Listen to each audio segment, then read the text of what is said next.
Bengaluru reach అయ్యాక మాకు golden residency అనే ఒక హోటల్లో అకామిడేషన్ ఇచ్చారు. హోటల్ చాలా రిచ్గా ఉంది. బయట నుంచే కదా, లోపల ఇంటీరియర్ కూడా చాలా బాగుంది.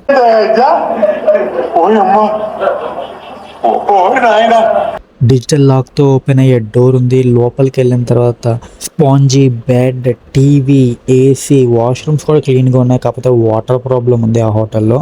సార్ మీరు కామెడీ చేయకండి సార్, సీరియస్గా మాట్లాడుతున్నారు. అక్కడి నుంచి మైసూర్ ట్రావెల్ అయ్యాం. మధ్యలో ఇన్స్టిట్యూట్ విజిట్స్ తర్వాత మాట్లాడుకుందాం వాటి గురించి. మైసూర్ రీచ్ అయిపోయిన తర్వాత గర్ల్స్కి ఒక చోట, బాయ్స్కి ఒక చోట అకామిడేషన్ సెట్ చేశారు. మాకు 206 రూమ్ నెంబర్ వచ్చింది. ఇంకా కీస్ తీసుకొని లగేజ్ పట్టుకుని రూమ్కి అయితే వెళ్ళిపోయాం అనమాట. ఆ హోటల్తో కంపేర్ చేసుకుంటే మాకు ఇచ్చిన ఈ హోటల్ రూమ్లో ఏసీ ఒక్కటే లేదు.